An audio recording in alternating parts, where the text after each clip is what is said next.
ఇంకొకటండి, బాలయ్య బాబుతో మీరు చాలా సినిమాలు చేశారు. ఎన్టీఆర్ గారిలోను బాలయ్య బాబులోను మీరు గమనించిన ప్రత్యేకత అంటే ఇప్పుడు ఆయనతోటి పని చేయలేదు, పెద్ద ఆయనతోటి వెళ్ళటం రావడం జరిగింది, కానీ నటుడి పరంగా నటనాపూర్వంగా వృత్తిరీత్యా పెద్ద ఆయనతోటి ప్రయాణం చేయలేకపోయాను నేను. కోరిక ఉంది కానీ పరిస్థితిని అనుకూలించాల, చేయలేకపోయా. కానీ ఈయనతోటి చేశాను కాబట్టి ఈరోజు సినీ పరిశ్రమలో అటువంటి వాళ్ళు చాలా చాలా చాలా అరుదు. ఓకే. నేను గమనించిన దాంట్లో పొద్దున వస్తే కార్వాన్లోకి వెళ్ళి మేకప్ వేసుకుని టిఫిన్ తినేసి ఒకసారి బయటకు వస్తే మళ్ళీ లంచ్ బ్రేక్ వరకు కార్వాన్లో కాలు పెట్టరు ఆయన. ఆయనకు చిన్న గుడారం లాంటి టెంట్ లాంటిది వేసి ఓ టేబుల్, ఓ కుర్చీ, గెస్ట్లు వస్తే 2-3 కుర్చీలు, ఆయన వాడుకునే సరదామా టేప్ రికార్డర్, ల్యాప్టాప్ వగైరా అక్కడ ఉంటాయి. షార్ట్ అయిపోతే వచ్చి అక్కడ కూర్చుంటే తప్ప కార్వాన్లోకి వెళ్ళరు.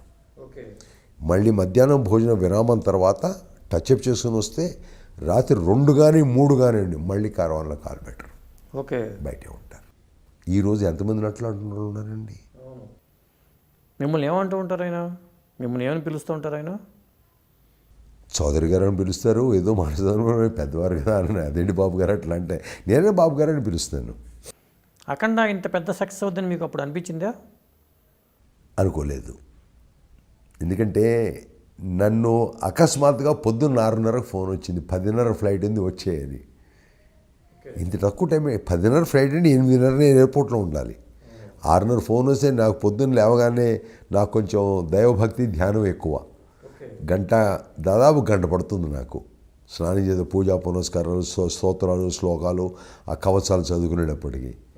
ఇక ఎంత తక్కువ అంటే 10:30 కల్లా ఫ్లైట్ అన్నారు. ఇంకేం తప్పదు, ఇంకా హడవాడికి పరిగెత్తి వెళ్తే తీరా చెన్నై అయితే అక్కడి నుంచి 120 కిలోమీటర్ దూరం మళ్ళీ గింగి ఫోర్ట్ అని వెళ్ళగానే ఎప్పుడు కారు తిన్నగా వెళ్ళిపోయేప్పుడు 3-4 గంటలు పట్టింది ప్రయాణం. మళ్ళీ వెళ్ళగానే చూసి ఎప్పుడు వచ్చారు, ఇప్పుడు వచ్చారు, రెడీ మళ్ళీ.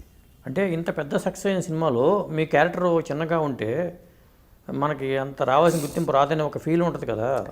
అలా కాదండి. ఇప్పుడు నాయక్ సినిమా తీసుకోండి, నేను రిజిస్టర్ క్యారెక్టర్, అది వివి నాయక్ గారి చలవ. వివి నాయక్ 2 సినిమాలు చేశారు, నాయక్ ఒకటి, ఖైదీ 150 ఒకటి. ఈ 2 సినిమాలు వచ్చినప్పుడు నాకు ఏ సినిమాలు ఉండాలా. నాయకులో ఒకటే సీను, ఎవరో పోసాని కృష్ణమురళి గారు వస్తారు, ఎక్కడ సంతకం పెట్టాలి, ఒక్క నిమిషం ఇది చూడండి, ఈ ఆస్తులు మీవేనా, ఇది నాదే, ఇది నాదే, ఇది నాది, ఇవన్నీ నావే, రోజు చూసే కదయ్యా, సంతకం పెట్టి ఇక్కడ పెట్టిన సంతకం పెడతారు. నా అసిస్టెంట్ ఇస్తాడు, నేనేం చేశానయ్యా నా ఇస్తున్నావు అంటే చాలా గొప్ప ఏం చేశానండి, మీ ఆస్తులని భద్రదర్శనం రాసిచ్చారు.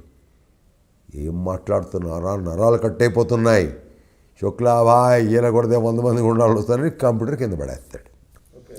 ఆ సీన్ని 500 కోట్లు దుబ్బేసి 50 పైసలు చాక్లెట్ ఇస్తావా. ఈ సీన్ని దాదాపు 500-600 సార్లు జెమినీ టీవీలో సాయంత్రం 5:30-6 మధ్యలో వేశారు. సినిమా అయిపోయిన తర్వాత 10-15 నిమిషం గ్యాప్ ఉంటుందా, ఈ క్లిప్ వేశారు. నేను దాదాపు 100-150 సార్లు నేను చూశాను.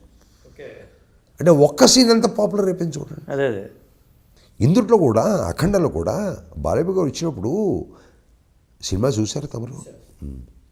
ఆయన ఏదో ఆయన పాలన పోతుంటాడు, వీళ్ళు గుడిలో కూర్చొని శివలింగాన్ని పక్కన పెట్టి పేకాడుతూ ఓ చేయి తక్కువైంది రా వస్తావా అంటే ఆయన వచ్చి పులిసి సంగతి చెప్తారు. కొడతావా అంటే మన అని చెప్పి కొట్టడం మొదలు పెడతారు. వీళ్ళు గ్రామస్తులు, గ్రామ పెద్దని నేను ఏదో చెప్తే ఏంటి ఆగండి, మీరు చెప్పింది నిజమే, కానీ సైన్స్ అయితే అభివృద్ధి చెందిన సమయంలో కూడా అక్కడ మీద దేవుడి గురించి ఏంటి, దానికి ఆయన ఇచ్చే విశ్లేషణ, అవును, అది సూపర్ నాగట్టుకుంటుంది. ఆ క్యారెక్టర్కి ఆ సీన్ పడినట్టే కదా, ఒక సందేశం ఉంది ఆ సన్నివేశం ఏంటి. అది కాకుండా వేరే సన్నివేశం ఉన్నాననుకోండి, కొట్టుకోవటం, తిట్టుకోవటం, రక్కోవటం, పరిగెదాలు, ఓళ్ళు వేసుకోవటం, రక్తి కడుతుందా. ఒక రకంగా దర్శకుడు ధన్యవాదాలు చెప్పాలి నేను, నాకు ఆ పాత్ర ఇచ్చినందుకు. వేరే పాత్ర ఇచ్చుంటే అది ఏమైనా తెలీదు, ఇచ్చింది మాత్రం రక్తి కట్టిందా లేదా, గుర్తింపు వచ్చిందా లేదా. ఎవరో కాదు, నా కొడుకే అన్నాడు ఇన్ని సినిమాలు, నాన్న ఇన్ని సినిమాల్లో ఈ క్యారెక్టర్ బాగుంది నాన్న అన్నాడు. నాకంటే ముందు నా కొడుకే నటుడు.